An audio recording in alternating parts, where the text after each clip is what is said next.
Car Insurance Day is observed each year on February 1st, serving as an annual reminder for drivers to review their auto insurance policies and make sure their coverage still fits their needs. The date relates symbolically to early automobile insurance history. The first known automotive liability insurance policy was issued on February 1st of 1897 to inventor Gilbert J. Loomis in Dayton, Ohio. This milestone marked the beginning of formalized protection for drivers at a time when automobiles were still experimental machines navigating unregulated roads. The origins of the insurance concept itself stretch back even further. In 1751, long before cars existed, Benjamin Franklin helped establish the Philadelphia Contribution Ship, one of the earliest fire insurance organizations in the American colonies. Though designed for property rather than automobiles, Franklin's model laid the groundwork for shared risk insurance systems that later extended to motor vehicles. As cars spread across the United States in the late 19th and early 20th centuries, the need for standardized auto insurance quickly became clear. This led to major legislative changes, including Massachusetts becoming the first state to mandate car insurance in 1927, ultimately shaping modern expectations of driver responsibility.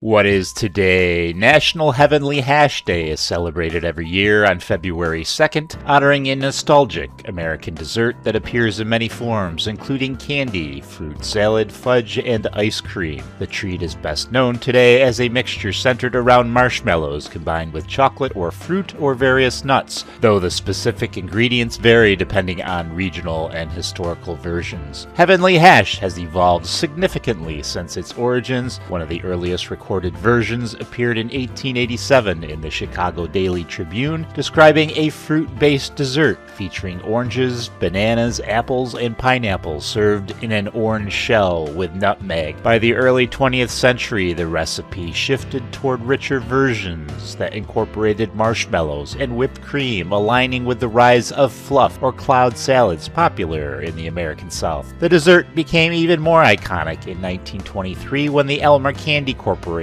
introduced the Heavenly Hash egg, marshmallows filled, topped with a roasted almond, and coated in chocolate, which helped cement its widespread recognition.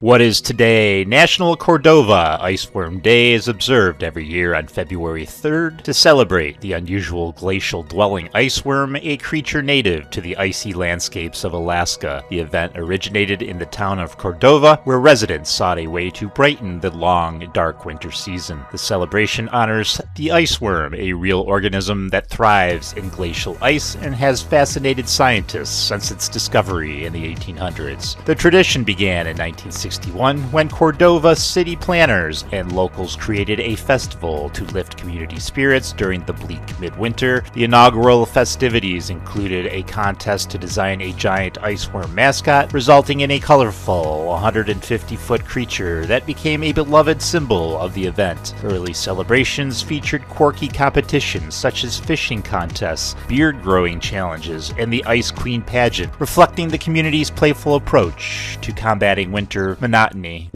Today, National Cordova Iceworm Day aligns with the broader Cordova Iceworm Festival, a week-long winter event filled with parades, contests, communal gatherings, and local business participation. The festival is cherished not only for its entertainment value, but also for the sense of connection it fosters among residents during the darkest time of the year. Visitors and locals alike come together to celebrate resilience, creativity, and community spirit, values symbolized by the hardy iceworm itself. Beyond the festivities, the day carries scientific and environmental significance. Iceworms are among the only macroscopic animals capable of living their entire lives inside glacial ice, using unique adaptations to survive in freezing temperatures. Their existence highlights the surprisingly biodiversity of glacial ecosystems and invites curiosity about the health of these environments. By celebrating the iceworm, the day encourages awareness of Alaska's natural wonders while maintaining its roots as a joyful escape from winter's challenges. What is today? National Stuffed Mushroom Day is celebrated each year on February 4th, a date dedicated to enjoying one of the most beloved party appetizers in American cuisine. The day highlights stuffed mushrooms as a warm, savory, bite-sized dish typically made by removing mushroom stems, filling the caps with ingredients like vegetable meats, cheese, herbs, and breadcrumbs, and baking them until golden. These flavorful morsels have become a staple at gatherings because they're easy to share, customizable, and visually appealing with minimal effort. Stuffed mushrooms have a well-documented culinary history rooted in Italian cooking traditions, where stuffing vegetables has been common since at least the 19th century. As mushrooms became more widely cultivated, especially in France during the 19th century, cooks began experimenting with them as vessels for filling. Stuffed mushrooms rose to broader popularity in the United States by the 1940s, when restaurants elevated the dish with luxurious fillings such as crab meat, lobster, and specialty cheeses. Today, the dish reflects a blend of tradition and innovation, ranging from classic breadcrumb and cheese fillings to creative modern variations. National Weatherman's Day is observed annually on February 5th, a date chosen to honor the birth of John Jeffreys, one of America's earliest and most influential weather observers. The day recognizes meteorologists, weather forecasters, broadcast weather professionals, volunteer storm spotters, and others who contribute to the continual monitoring and communication of weather conditions across the United States. This observance highlights their essential role in helping people prepare for changing weather, stay safe during severe events, and make informed daily decisions. The holiday's historical roots lie in the accomplishments of John Jeffreys, born February 5th of 1744. Jeffreys began taking daily weather measurements in Boston in 1774, creating some of the earliest known continuous weather records in the country. His scientific curiosity led him to conduct the first balloon-based weather observation in 1784, ascending over London with instruments such as a thermometer, barometer, and hydrometer to collect atmospheric data at high altitudes. These pioneering efforts significantly advanced the early practice of meteorology and laid the groundwork for future weather forecasting advancements. What is today? Working Naked Day is a lighthearted observance that highlights the comfort and flexibility of remote work rather than promoting literal nudity. Although the name sounds bold, the day is actually a metaphor for shedding traditional office constraints, such as formal dress codes and rigid workplace environments. It celebrates the idea that people working from home can be more productive and relaxed when allowed to create a personalized, comfortable workspace. The day is celebrated annually on the first Friday in February, aligning with its playful end-of-the-week spirit that encourages workers to ease into a more relaxed style of productivity. Working Naked Day was founded in 2010 by author and home office expert Lisa Katarek, who created the observance to highlight the freedom and empowerment many experience when working from home. Her intention was to promote the idea that productivity does not require professional attire or a traditional office setting. Instead, she emphasized the benefits of designing a home workspace that supports comfort and focus.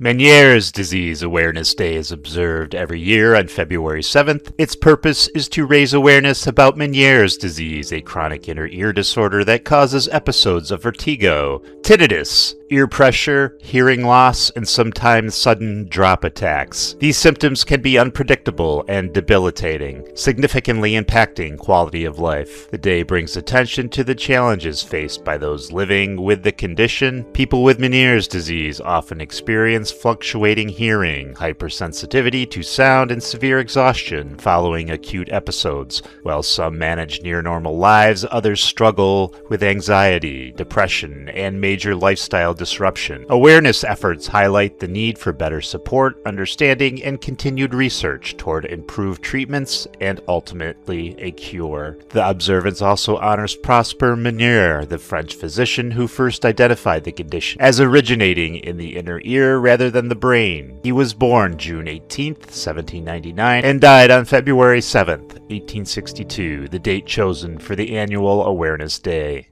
Laugh and Get Rich Day, celebrated each year on February 8th, is built on the idea that laughter itself is a form of wealth. While its exact origins are unknown, most sources trace its inspiration to the 1931 American comedy film Laugh and Get Rich, which helped cement the connection between humor, positivity, and good fortune in popular culture. Over the decades, the concept gained credibility through research into the health benefits of laughter. In particular, Norman Cousins' influential 1979 work, Anatomy of an Illness, helped popularize the notion that humor and laughter could be powerful tools for reducing stress, coping with pain, and improving overall well-being. The spirit of the observance centers on the belief that emotional and mental riches can enhance physical health and even support professional success. Laughter helps lower cortisol levels, release endorphins, boost immune function, and improve mood, making it easier to think clearly, handle daily stressors, and connect meaningfully with others. These benefits extend to the workplace, where happier individuals tend to be more productive, take fewer sick days, and collaborate more effectively. Studies also support a link between positive mood and improved decision-making, reinforcing the idea that maintaining a joyful outlook can create real opportunities for personal and financial growth. What is today? National Clean Your Computer Day is observed annually on the second Monday in February, serving as a reminder to perform much-needed digital housekeeping. The day was created in 2000 by the Institute for Business Technology to encourage users to remove old files, delete clutter, and update software to keep their systems running efficiently. Over time, unused programs, duplicate documents, and outdated files can slow computers and make data retrieval more cumbersome. This observance promotes taking a deliberate pause to organize folders, review emails, and eliminate unnecessary digital buildup to improve performance and system stability. National Clean Out Your Computer Day extends beyond your hard drive. Modern observances emphasizes the importance of backing up data, uninstalling unused applications, organizing bookmarks, and even dusting the physical components of your computer. Early celebrations focused on tasks like defragmenting drives and dust removal, but today they also include maintaining mobile devices and cloud storage. Whether you're deleting junk files or cleaning your keyboard, the day serves as a helpful annual reminder to give your digital spaces the same care you give your physical ones. What is today? Extraterrestrial Culture Day is an unusual observance held on the second Tuesday of February, created to celebrate and honor all past, present, and future extraterrestrial visitors. The holiday originated in New Mexico, where it was officially designated through House Memorial 44, passed on March 21st of 2003. The memorial emphasizes enhancing relationships among all citizens of the cosmos, known and unknown, highlighting the state's unique cultural identity tied to extraterrestrial lore. The creation of the holiday is closely linked to State Representative Daniel Foley of Roswell, a city famous for UFO history. Foley first introduced the day with House Bill 766. This legislative recognition formally acknowledged New Mexico's strong association with UFO sightings, mysteries, and public fascination stemming from decades of reported extraterrestrial activity. New Mexico's connection to extraterrestrial culture is rooted in events like the 1947 Roswell incident, where rancher Mac Brazel discovered mysterious debris on his land. The initial interpretation, widely publicized as the recovery of a flying saucer, becoming a defining moment for UFO culture, even though the military later claimed it was a weather balloon. Many people remained unconvinced, fueling enduring speculation and conspiracy theories. This incident and the curiosity surrounding it contributed significantly to New Mexico's global reputation and helped shape the reasoning behind the establishment of Extraterrestrial Culture Day. What is today? National Peppermint Patty Day is celebrated every year on February 11th. It honors the classic combination of cool peppermint filling and rich chocolate coating, most famously represented by the York Peppermint Patty. The day is dedicated to enjoying peppermint patties in all forms, store-bought, homemade, or used as ingredients in desserts. The hallmark of a high-quality peppermint patty is its cool, minty center and the clean snap of its chocolate coating. coating. In 1840, the Quiggin family began producing mint cakes, precursors to peppermint patties. In 1880, the Quiggin family members founded the Kendall Mint Cake Company, expanding production. In the early 1900s, regional confectioners in Minnesota and Idaho produced early chocolate-covered mints. In 1940, in York, Pennsylvania, Henry Kessler of the York Cone Company introduced the York Peppermint Patty, notable for its firmer texture and signature snap test. The York Peppermint Patty eventually gained national distribution in 1975 after being acquired by Peter Paul and later became part of the Hershey Company in 1988. What is today? National Plum Pudding Day, observed each year on February 12th in the United States, celebrates the traditional British dessert known as plum pudding, despite the fact that it rarely contains actual plums. Historically, the word plum referred to dried fruits like raisins and currants, which remain key ingredients in this dense, steamed pudding, along with spices, suet, or butter and sweeteners such as molasses. Plum pudding traces its origins to medieval England, where early versions of the dish appeared as a savory porridge called frumenty, a mixture of beef, mutton, grains, dried fruits, and spices cooked into a thick soup. By the 16th and 17th centuries, as dried fruits became more widely available and sugar grew cheaper, frumenty evolved into a sweeter, thicker mixture known as plum pottage, served during festive seasons. By the Victorian era, the dish had transformed into the steamed, dense pudding recognized today, becoming the centerpiece of Christmas celebrations and famously immortalized by writers like Charles Dickens. Though strongly associated with Christmas, plum pudding's long history of festive use contributes to its celebration of National Plum Pudding Day each February. What's Galentine's Day? Oh, it's only the best day of the year. Every February 13th, my lady friends and I leave our husbands and our boyfriends at home and we just come and kick it breakfast style. What is today? It's Galentine's Day, celebrated on February 13th, a day all about women celebrating their female friendships. It originated from the TV show Parks and Recreation. The episode was Season 2, Episode 16, which aired in 2010, when Leslie Knope described it as ladies celebrating ladies. Since then, it's taken off in real life as a fun pre-Valentine's celebration. Ladies celebrating ladies. It's like Lilith Fair, minus the angst. Plus frittatas. Galentine's Day quickly resonated with viewers and spread into the real world as a beloved tradition. At its core, Galentine's Day is about recognizing the importance of the women who support, inspire, and stand by each other through every phase of life. It offers a warm, joyful counterpart to Valentine's Day by shifting the focus away from romance and onto the strength of platonic bonds. So, to conclude our Galentine's Day breakfast, it is time for the greatest story ever told. What's the story? It's the most romantic story ever. What's the story, you may ask? You'll have to watch the episode to find out. Galentine's Day recognizes friendships that provide strength, laughter, advice, and companionship. By creating a dedicated day to celebrate those relationships, the observance encourages people to acknowledge the women who make life fuller and more vibrant. What is today? Observed annually on February 14th, National Cream-Filled Chocolate Day celebrates the beloved confection featuring a crisp chocolate shell filled with smooth, flavorful centers like ganache, caramel, fruit creams, vanilla, coffee, and more. The observance aligns perfectly with Valentine's Day, a time when chocolates are already a central tradition. 17th century origins. Early pralines created in Europe began the tradition of filled sweets. 1912 breakthrough. Belgian chocolatier Jean Nijhuis II invented the first hard chocolate shell capable of holding sort fillings, effectively creating modern cream-filled chocolates. 20th century popularization. Boxed chocolates rose in popularity, especially around Valentine's Day, firmly establishing cream-filled assortments as a romantic gift. February 14th is the biggest chocolate buying day of the year. During Valentine's week alone, more than 50 million pounds of chocolate are purchased, making it a natural date to celebrate cream-filled chocolates specifically. When are you goody-goody fools going to understand? I am completely and utterly evil.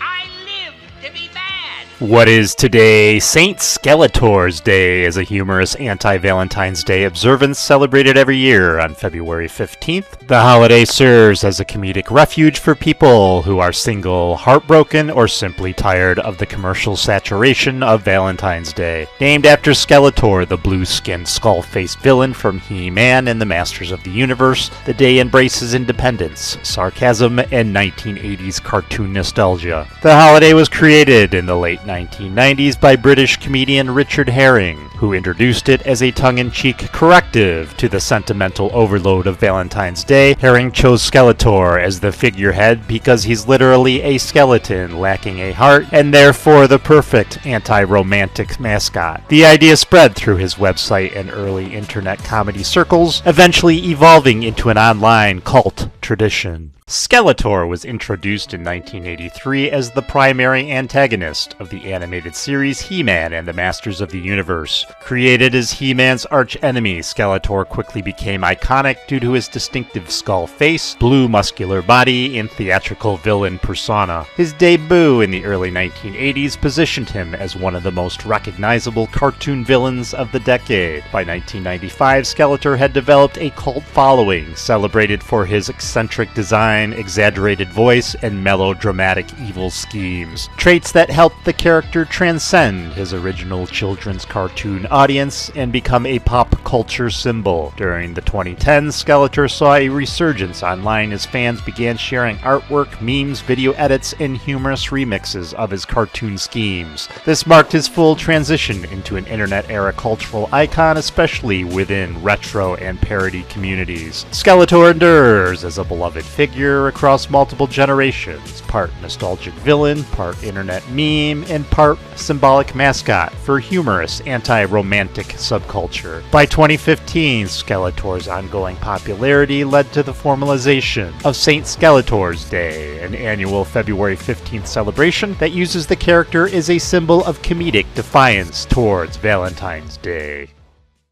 What is today? Argentina's Carnaval is a vibrant national celebration held on the Monday and Tuesday before Ash Wednesday, marking the start of Lent. These 2 days, Lunes de Carnaval and Martes de Carnaval, are national holidays and feature parades, music, costumes, and region-specific traditions. The celebration, heavily influenced by Spanish heritage and local indigenous rituals, include masks, colorful costumes, and in some areas, the Tincanaco ceremony.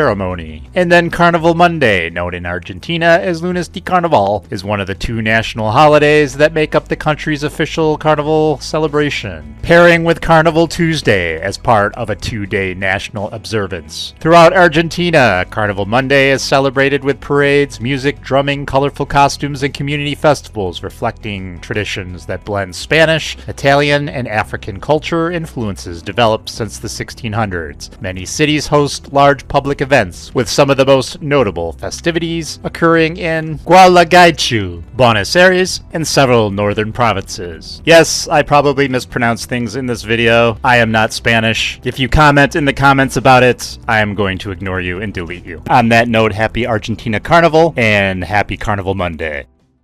What is today? National Tennis Pro Day is an annual observance held every February 17th to honor tennis professionals, coaches, instructors, and mentors who help recreational players learn, improve, and enjoy the game. The day was created in 2020 by tennis enthusiast Maria Adi, with the first celebration held on February 17th of 2021. I already talked about the history of tennis on a previous video, so let's talk about the tennis racket. Early racket-like tools emerged from real tennis, popular in France and England. Players first used bare hands, then gloves, paddles, and eventually wooden teardrop-shaped rackets strung with natural gut. These early rackets had long wooden handles and oval heads used indoors against walls, very different from modern lawn tennis rackets. In 1874, Major Walter Clopton Wingfield created the first recognized lawn tennis racket in London. Made of solid wood, heavy, and fitted with natural gut strings, this design set the foundation for modern rocket geometry. In 1947, manufacturers introduced laminated wood, multiple bonded veneers, improving consistency, flexibility, and durability. Wooden rackets were heavy with small head sizes and prone to warping, requiring presses to maintain shape. Wooden rackets were widely produced until the early 1980s. Early metal frame attempts struggled due to string breaking and harsh vibration until one innovation changed everything. In 1957, René Lacoste patented a steel racket with a wire loop stringing system, preventing string contact with sharp metal holes. Wilson commercialized it as the Wilson T2000, famously used by Jimmy Connors in Wimbledon Championship 1974 and 1981 specifically. Aluminum introduced lighter, more forgiving frames. Prince later released the first oversized aluminum racket, greatly expanding the sweet spot, crucial for recreational players. Graphite's arrival transformed modern tennis. By the 1980s, manufacturers laminated graphite layers over foam or composite cores. Result? Lighter, stronger, more controllable rackets with enhanced swing speed and power. Modern rackets combine graphite with carbon fiber for strength and precision, Kevlar for stability and vibration, and titanium for lightness and power. Customized stiffness and flex patterns such as shock-absorbing dampening systems made of rubber and silicone, sophisticated weight balance engineering. These advancements produced high-performance rackets used by professionals today. The ITF began regulating racket dimensions in 1979, prompted by innovations in new materials. From hand-struck balls in medieval monasteries to ultra-engineered carbon fiber rackets, the tennis racket's evolution reflects technological innovation, material science breakthroughs, and the sport's changing demands. Every era, wood, metal, graphite produced pivotal advancements that redefined how tennis is played. National Thumb Appreciation Day is celebrated annually on February 18th to honor the crucial, often overlooked digit responsible for gripping, texting, and everyday dexterity. Thumbs have a unique saddle-shaped joint that allows them to move opposite to the fingers, a key evolutionary feature in primates. The expression "you're all thumbs" traces back to a proverb recorded by John Haywood in 1546 that reads, "When you should get each finger is a thumb." This line suggested that if all your fingers were thumbs, your hands would be clumsy and ineffective. Thumbs up and thumbs down. Romans did not use the gesture the way Hollywood portrays. Thumbs up meant kill. A tucked thumb meant spare. Misinterpretations from 19th century art in Hollywood spread the modern understanding worldwide. The use of an outstretched thumb as a universal hitchhiking gesture can be traced to early decades of automobile travel. Although informal hitchhiking existed earlier, the 1920s is when the thumb point became widely recognized. An article from the American Magazine in 1925 explicitly described the gesture. The hitchhiker stands at the edge of the road and points his thumb in the direction he wishes to go. By the mid-1920s, publications were already calling hitchhikers thumb pointers and thumb jerkers, showing how strongly the gesture had become associated with the practice. National Thumb Appreciation Day is a reminder to appreciate these little powerhouses, your thumbs, that have been supporting us our whole lives. What is today National Arabian Horse Day is an annual celebration honoring the Arabian horse, one of the world's oldest, most recognizable, and most influential horse breeds. Held every February 19th, the day highlights the Arabians' beauty, stamina, and intelligence, and historic role in shaping equestrian culture. National Arabian Horse Day was officially established in 2021 by the Scottsdale Arabian Horse Show and the Arabian Horse Association of Arizona, timed to coincide with the prestigious Scottsdale show. Its purpose is to increase public awareness, preserve the breed's heritage, and introduce new generations to the Arabian horse. Archaeological, artistic, and oral traditions indicate that Arabian-type horses existed over 4,500 years ago in the Near East. These early horses were small, refined, and bred for speed, endurance, and agility. The Bedouin tribes of Arabia are credited as the first people people to domesticate and systematically develop the Arabian horse. Living in harsh desert conditions, they bred horses that could survive extreme heat, travel long distances, and live closely alongside humans. The Arabian horse is not just ancient, it is foundational. Carried across continents by warriors and traders, and refined by breeders worldwide, the Arabian horse stands today as one of the most influential and beloved horse breeds in human history.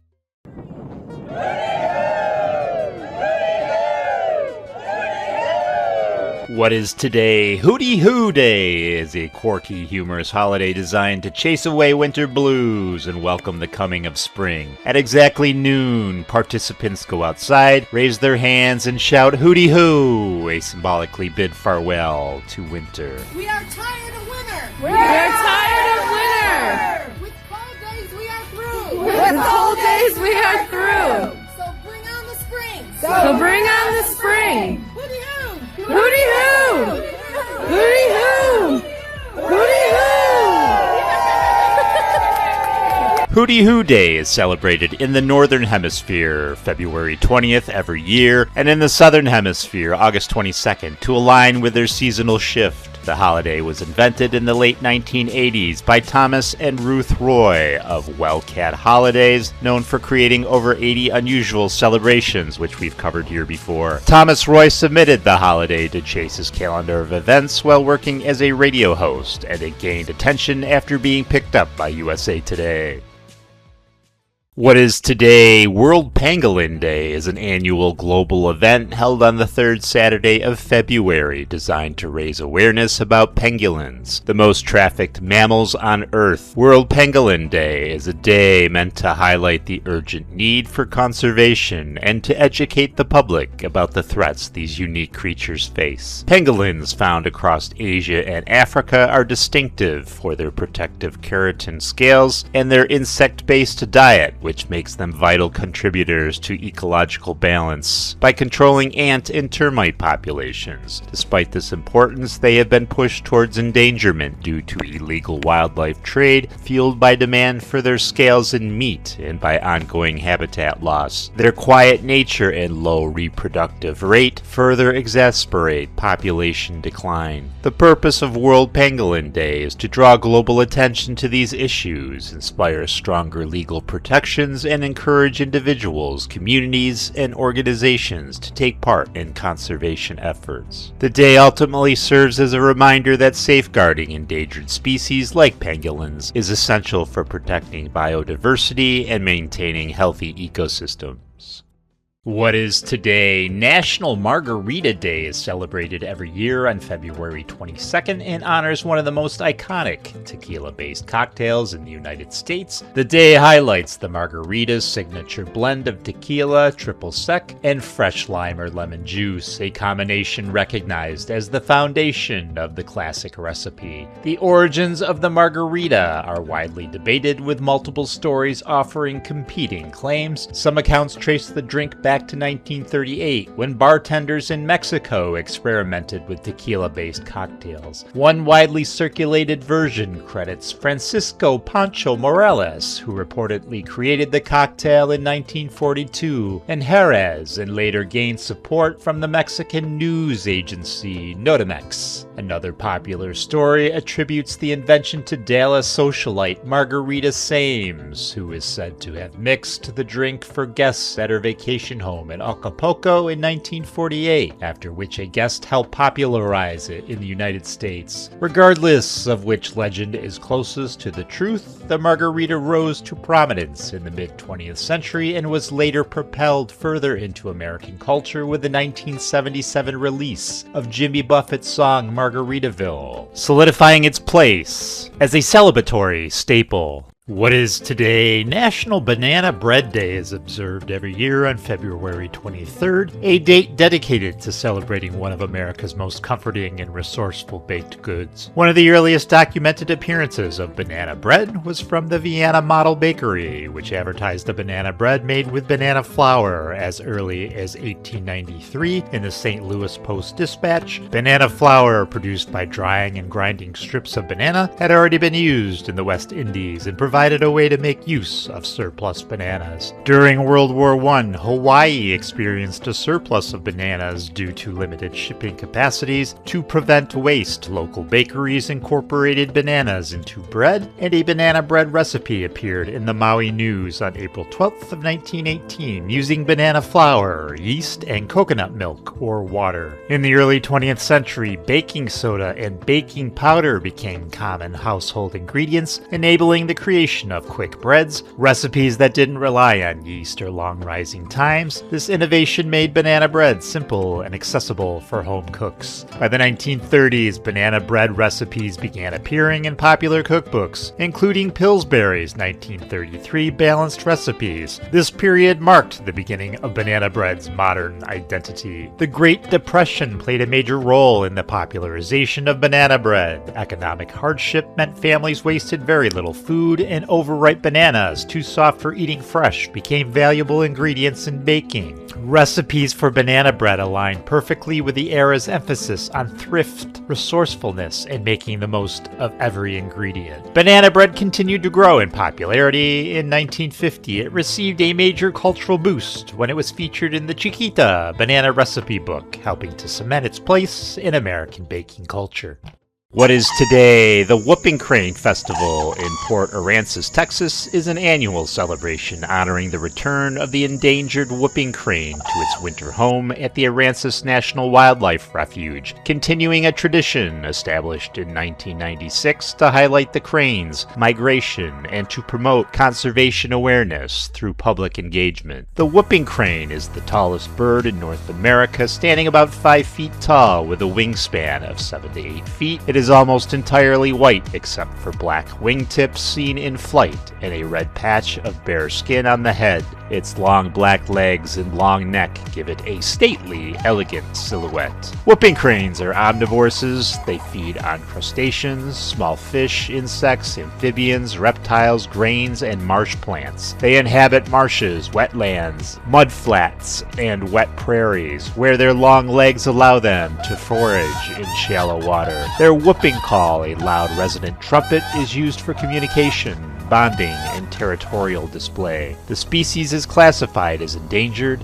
In the 1940s, its population fell to only 15 wild individuals, primarily due to habitat loss and unregulated hunting. Thanks to decades of conservation efforts, including captive breeding, legal protections, and habitat restoration, its numbers have climbed to around 600 to 830 birds today. The whooping crane is considered a flagship species for North American wildlife conservation. Its dramatic decline and gradual recovery symbolize both the fragility of ecosystems and the potential impact of dedicated conservation work. What is today Pink Shirt Day, observed on the last Wednesday of February, is a national anti-bullying initiative where people wear pink to show support for kindness, inclusion, and respect. It began in Canada and has since grown into an international movement. This movement began in Berwick, Nova Scotia in 2007 when two high school students, David Shepard and Travis Price, saw a grade 9 boy being bullied for wearing a pink shirt. They responded by buying 50 pink tank tops and distributing them to classmates to create a sea of pink in a powerful show of support. So, Pink Shirt Day, the first one was in 2007. A young guy, brand new to our school, CK, so he was a grade 9 student, walked in wearing a pink polo shirt. No different really than any other shirt I've seen, any other pink shirts I've seen. Just, you know, we all sit down that first day of school, we're I'm gonna wear that, and we go. And that's the exact thing he did in the morning. And he walked to the doors, and a group of students seen him wearing pink, and they immediately started calling him gay. Immediately started pushing him around for wearing simply, you know, a pink shirt. Me and David Shepard, the other co-founder of Pink Shirt Day, we heard about this and seen what this student was going through, and we immediately said that we have to do something here. We have to do something for this student. And for this grade 9 student, it was, I don't want to come back to school tomorrow because I'm now the target. So me and DJ, you know, we thought we needed to do something for him, so we went out that night. We bought 75 pink women's tank tops. We bought pink pro wrap for sports stuff, just to make headbands and wristbands. We went on Facebook, and at the time it was MSN Messenger, and we just put it as our status. We, just tried to send it to everybody we could, not to support me and DJ because we weren't the most popular guys, but to support this issue, stand up for this kid who didn't deserve it, show that, we can make a difference for him when we stand up in numbers. This young kid I just seen as being me. Being bullied for the clothes he wore. I was bullied for the money we didn't have as a family, the way I was in sports, whatever. I just seen this kid as being me, so I really wanted to make that difference for them. We were of a school of about 1,000 kids. We showed up the next day, probably about 700 to 850 kids showed up wearing pink. It was incredible. Bullying has serious and long-lasting effects, including anxiety, low self-esteem, and depression. By bringing people together and encouraging visible support, like wearing pink, Pink Shirt Day helps create safer and more inclusive communities for young people and adults alike. What is today? Tell a Fairy Tale Day is an annual celebration that encourages people of all ages to read, tell, and enjoy fairy tales. These stories, rich with magic, symbolism, and moral lessons, come from centuries of oral and written tradition. This observance honors the enchanting art of storytelling, focusing especially on myths, legends, and fables that have shaped cultures around the world. It invites participants to revisit favorite once-upon-a-time tales and pass them on to new audiences, keeping the tradition alive in the digital age. Fairy tales typically feature fantastical characters such as fairies, trolls, witches, and talking animals set in magical worlds and built on archetypical themes like good versus evil, heroism, transformation, and moral consequence. Fairy tales originated long before they were written, shared orally by travelers, elders, and storytellers to explain the world or teach moral lessons. Some tales, such as The Smith and the Devil, may trace back to the Bronze Age. In the 17th century, Charles Perrault helped formalize the genre with early literary versions of Cinderella, Sleeping Beauty, and Little Red Riding Hood. In the 19th century, the Brothers Grimm collected German folk stories, preserving iconic tales like Snow White, Rapunzel, and Hansel and Gretel. The modern observance of Tell a Fairy Tale Day does not have a confirmed founder, but gained popularity through librarians, educators, and online storytelling communities. What is today? National Kahlua Day is celebrated every year on February 27th, honoring the world-famous Mexican coffee liqueur, known for its blend of rum, sugar, and Arabica coffee beans. The liqueur originated in 1936 in the Veracruz region of Mexico, created through a collaboration between local rum producers and coffee farmers who sought to develop a smooth, rich, coffee-forward spirit. By 1940, Kahlua was being exported to the United States, where it quickly gained popularity and became a staple in the emerging cocktail culture of the mid-20th century. Over the decades, it earned global recognition as one of the world's leading coffee liqueurs, celebrated for its versatility and distinctive flavor profile. The production of Kahlua is a meticulous process that can take up to 7 years, largely due to the slow maturation of Arabica coffee cherries used in the recipe. National Kahlua Day highlights both the agricultural craftsmanship behind its creation and its culture impact as a key ingredient in iconic cocktails such as the White Russian, Black Russian, and Espresso Martini. It also reflects the spirit's origins in Mexican agriculture and culinary traditions, combining regional coffee cultivation, sugarcane-based rum, and cultural identity in a single widely beloved beverage. What is today? National Vegan Lipstick Day is celebrated every year on February 28th, a date chosen to honor the birthday of the founder's grandmother. The day was established in 2020 by Tammy and Bertha, creators of the vegan beauty brand Cake Lips, as a way to acknowledge their grandmother's influence and to promote ethical cosmetic choices. This annual observance highlights the importance of using lipsticks made without animal-derived ingredients such as beeswax, beeswax or carmine, as well as products formulated without animal testing. These principles align with broader movements towards cruelty-free and environmentally responsible beauty practices. The purpose of National Vegan Lipstick Day is to educate consumers about the benefits of vegan lipstick and encourage mindful purchasing choices. Vegan lipsticks avoid ingredients traditionally sourced from animals, ensuring that no animal byproducts or insect-derived pigments are used. They also support a cruelty-free approach to cosmetics, reinforcing ethical standards within the beauty industry. In addition to animal welfare concerns, many people choose vegan lipstick because it often aligns with sustainable practices and reduced environmental impact.